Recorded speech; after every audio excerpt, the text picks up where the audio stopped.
Our parsha begins with a very mysterious law, the law of the red heifer, and the law of tumat mate, the impurity that comes upon a person or objects when they come into contact with a dead body. This is the law that the Torah calls Chukat, hatorah. It's a statute of the Torah. We are not aware of the real reason for this law, and it's something that's contradictory and mystifying. In fact, King Solomon said that of all of the laws of the Torah, this is the one that he found most difficult to understand. And in this opening paragraph that speaks about the laws of purity and impurity is the following verse. Zot chukat hatorah, adam ki yamoot ba'ohel.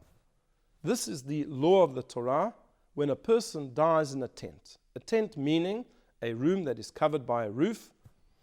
The law is that if somebody dies within that room, within that building, if anybody comes into that building or any object is in that building, even if they don't have actual physical contact with the dead body, but they're just under the same roof, they can contract impurity. The Torah then goes on to explain how does one get out of that state of impurity and regain their purity. But our sages interpret this verse slightly differently, and it's a play on words. Zot chukat hatorah. This is the law of the Torah. This is the way of the Torah. Adam ki yamoot ba'ohel, when a person dies in the tent. Meaning, what is the way of Torah? The way of Torah, if one wants to become a true Torah scholar, he has to die in the tent. And here tent is understood to mean the tents of learning, the houses of learning. If a person truly wants to become a great Torah scholar, he has to kill himself, so to speak, for the study of Torah. He can't treat it in a casual way. He's got to give himself entirely over to the study of Torah. He has to be what's called in Hebrew moser nefesh, to give over his very soul. What is meant by this, and what can we take by it? In the morning, we recite a blessing over the study of Torah. Baruch atah Hashem Elokeinu melech haolam. Blessed are you, God, our God, King of the universe, Asher kiddushanu b'mitzvotav, who has sanctified us with his commandments, v'tzivanu, and he has commanded us, la'asok b'divrei Torah, to engage in the words of Torah. This is the blessing over the mitzvah of learning Torah that we recite daily. Why is it phrased in this way? Why do we say that God has commanded us, la'asok, to engage in the words of Torah? Wouldn't it be better to say that God commanded us, lilmod Torah, to study Torah? That would be a more appropriate verb. Why does it use the word asek? Asek actually means a business. And one of our great authorities in the Code of Jewish Law, the Taz, has a very beautiful explanation on this. And he says that we ought to make our Torah study like an asek, like a business. How does a person behave towards his business? He will give himself over to that business entirely. He'll wake up early in the morning. He'll stay there late at night. He'll make sure to close that deal, even though it may take time away from his family. He'll give everything for his business. So too, that's how we have to consider the Torah. It's an asek. It's like a business. What would a person not give to his business?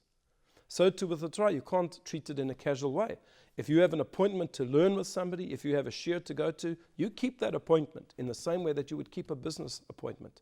You take it seriously. You approach the Torah with an attitude that this is something important, this is something that I have to do. And that, of course, relates to the verse from the parsha. This is the Torah. If a person kills himself, in other words, not literally to kill yourself, but to give yourself over in your entirety to the study of Torah. But there is something else that is meant in this blessing, and this is a very beautiful idea that is shared with us by the great sage, the Maharal, who was the chief rabbi of Prague in Bohemia many years ago. And of course, the Maharal is also bothered by this question. Why is the blessing la'asok b'divrei Torah, to engage in the words of Torah? Why doesn't it say to learn Torah? And he says a most beautiful idea based on a midrash. Usually, when it comes to doing something, we're interested in the result. Did you do it or did you not do it? That's how the world sees things. You're told to do something, you're told to do an activity at work. Your boss wants to know, did you do that activity or not? We're not interested in the effort. Is it true of Torah study? Let's say a person sits down to learn and they study and they study and they study and they come to the incorrect conclusion. They do not get the halakha right. They don't understand the law. Have they wasted their entire day studying? That's why the blessing tells us that your obligation is la'asok, to engage in the study of Torah. Had it said to learn Torah, that would imply you have to come to the right conclusion. And then your entire day of study would be wasted. But that's not true. What God wants of us is to engage in the study of Torah, to learn it, to try to understand it, to put ourselves into it. Even if we come out with the incorrect conclusion, it's still okay. We are still credited with the mitzvah of studying Torah. And I think this is something that's very uplifting, because people can be terribly down or terribly depressed when they're not able to achieve things. This is a world of achievement. And yet here the idea is that just by sitting down and learning, you're achieving, even if you don't come to understand it. Of course, the ideal is to understand it. La suke shmaitza aliba de hilchasa, says the Talmud. To try and get down the learning of the Talmud to its final law. What is the conclusion? But even if you don't, you are still credited with the study of Torah. So those are our two beautiful messages from this week's portion. First of all, make Torah study primary. Try to learn every single day. Have a zman kavua, a set time. And that time is sacrosanct. You don't give it up for anything whatsoever, unless, of course, there's a complete emergency.